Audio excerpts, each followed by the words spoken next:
Ma'am, how sure are you na makikita ho natin yung mag-ama niyo? Actually, I'm not sure. Kaya nga nag-aabang tayo. But this could take so much of our time. Attorney, ano bang kino-complain mo? Tatakutin na naman natin yung mag-ama ko. Di ba dapat nagpapasalamat ka pa nga sa akin? Per hour ang bayad ko sa'yo. Ma'am, lilinawin ko lang ho, Tutulungan ko ho kayo. But only within legal bounds. I will not cross the line. Sana ho malinaw ho yun.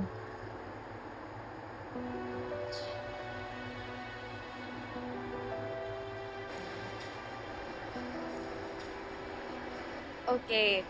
Alam mo, Jessica, mas makakapag-book tayo dito sa labas kesa nung kaninang nandun sa loob. Gusto mo bang sa mall na lang tayo?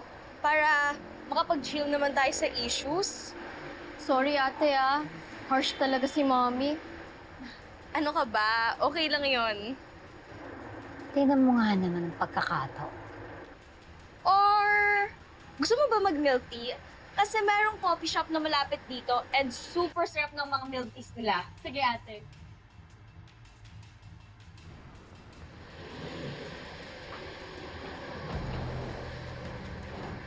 Jessica, Mommy, anong ginagawa niyo dito? anak, pwede ba tayo mag-usap? Sandali lang. Si Attorney Salazar nga pala. May gusto na siya i-explain sa'yo. Attorney, this Bakit is my may daughter. lawyer? Jessica, hi. Nag-consult sa akin ng mami mo. Sabi niya kasi kinuha daw ikaw at inalayo sa kanya ng daddy mo without her consent. Kaya i-demanda ang daddy mo ng kidnapping.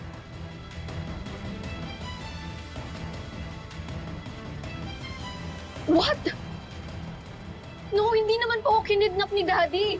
Tsaka huwag niyo nga itama yung nanay ko. Pwede ba, ha? Huwag ka nga nakikialam dito, ha? Bakit? Kinakausap ka ba namin, ha? Kinakausap ka ba?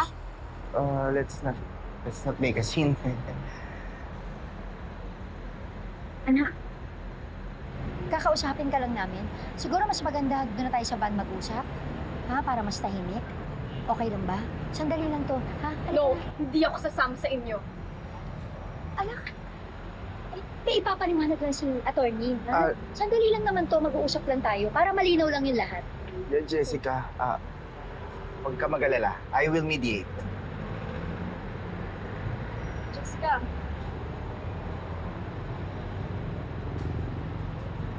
It's okay, ate. Mag-uusap lang kami.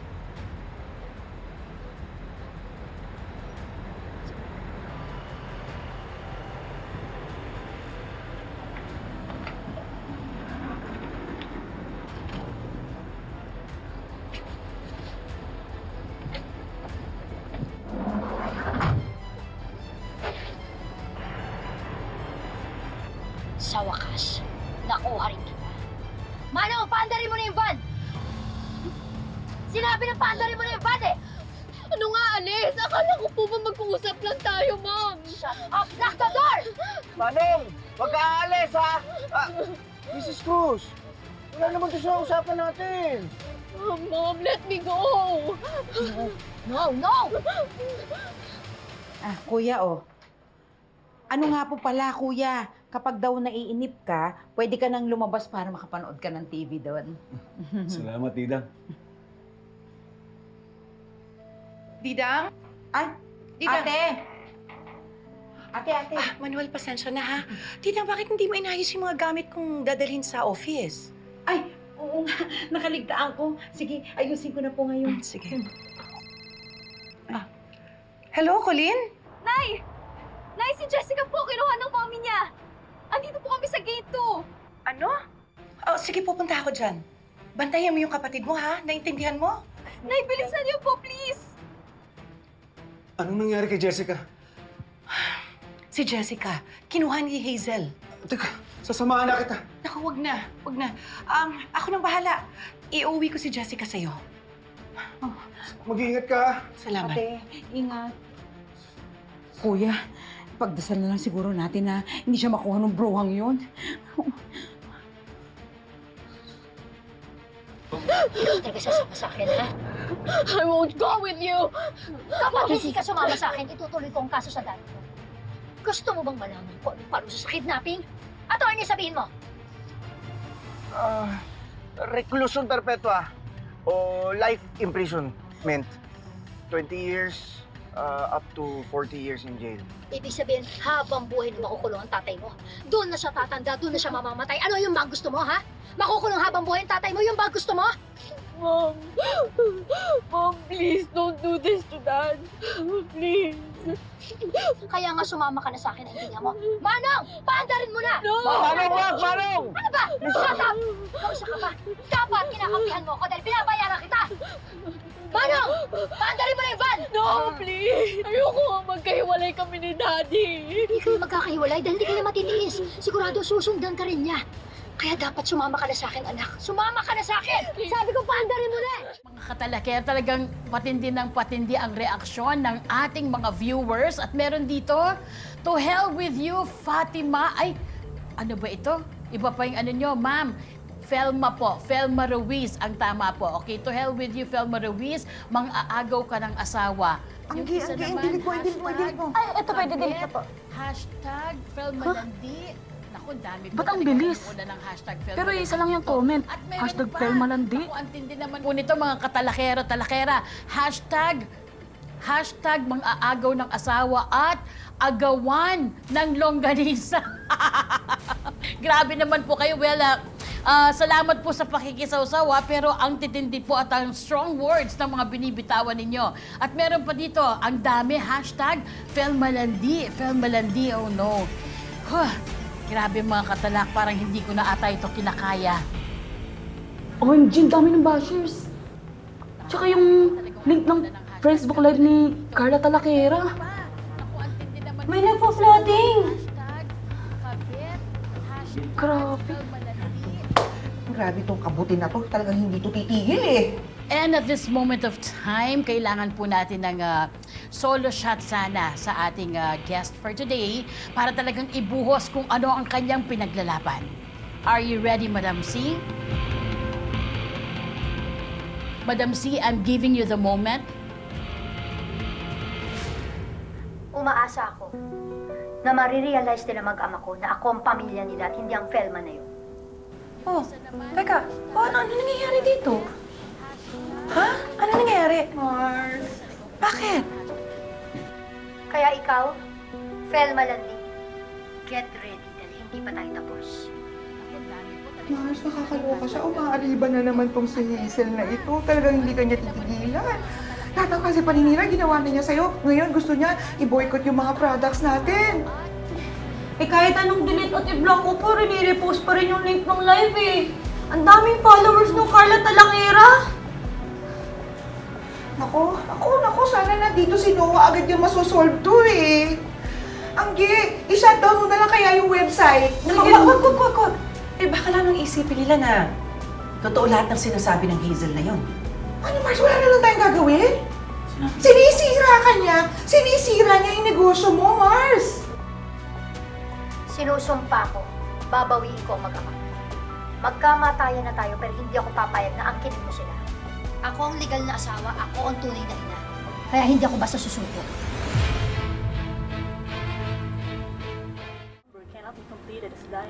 Di sinasagot ni Pelma yung tawag. Malamang kasi sir, nagkakagulo na rin dun sa kumpanya nila, di ba?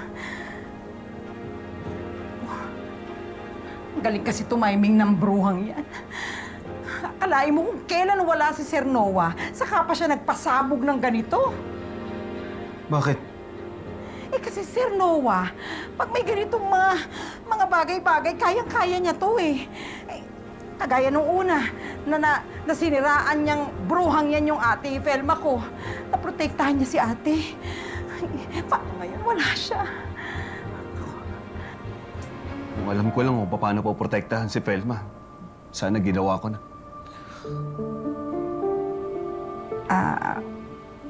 Pasensya na, kuya, nabanggit ko lang naman. Huwag kang makikiapit.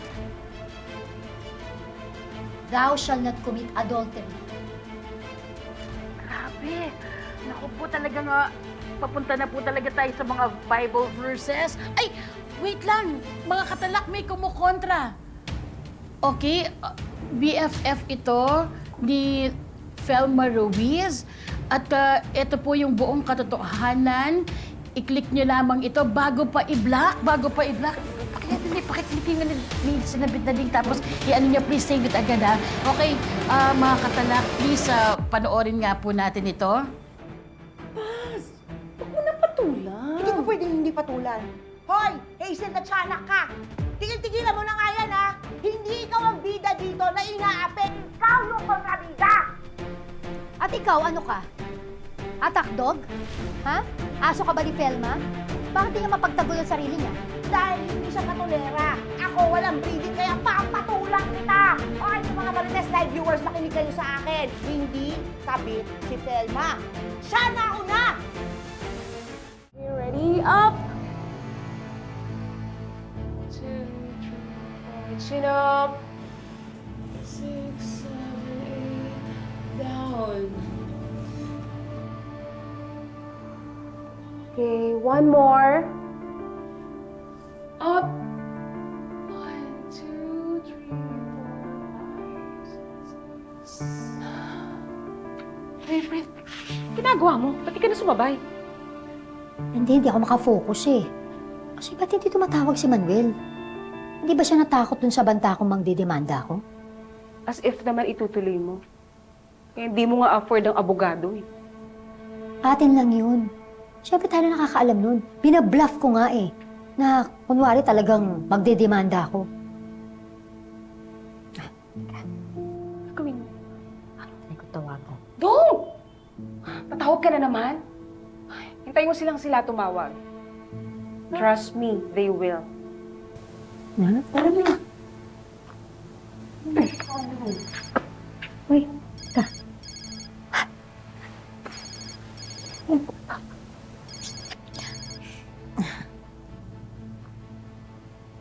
Yes, Manuel? Ano? Nakapag-desisyon ka na ba? Hazel, babalik na kami sa'yo. Pero huwag mong idadamay si Felma sa demanda. Of course!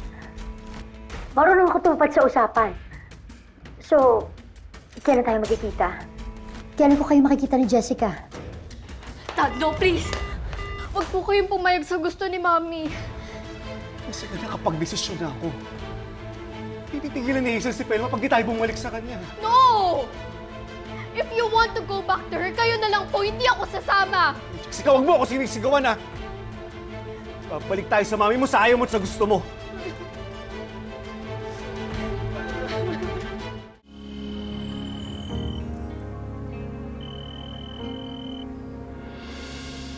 Oh, ba't di mo pa sagutin yan? Di wala. Kanina pa yan, sagutin mo lang. Tropa ko nangungulit lang, pero mas importante. Sagutin mo na yan. Mas importante ka. Tara. Puta mo na yung baka importante yan. Di na. Sige na, okay lang ako. Pero, paano yung mga... Sige na. Sige na. Sige na. Mas importante ka. Sige na. Baka magtampo pa yan. Ha? Sige na. Pero... Baka importante yan. Mga gamit mo. Nahihirapan na ako, oh. Okay Sige lang? na, please. Okay Sure lang ka? ako. Okay. Sige na. Okay, sure? Huwag mo na akong pahirapan. Okay. Yung... Ice. Sige na. Okay. Go. Okay. Anak, pasensya ka na. Tama na. Sige na, tama na, tahan na. Manuel, ano nangyayari dito? Bakit kayo nagsigawan? Gusto po ni Dad na bumalik kami kay Mami. Felma, kasi sobra-sobra na yung abala namin sa inyo eh. Dahil sa amin, nagkawatak-watak kayo ni Jeffrey at ni Andrea. Tapos ngayon, ginugulo kayo ni Hazel. Ayoko nang madagdagan pa yun.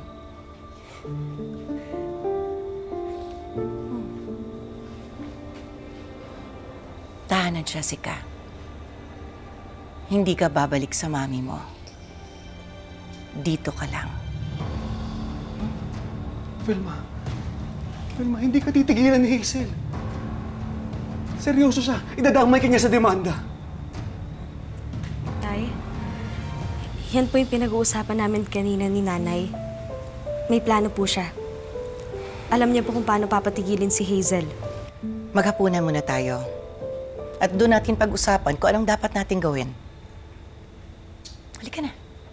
Kain na tayo.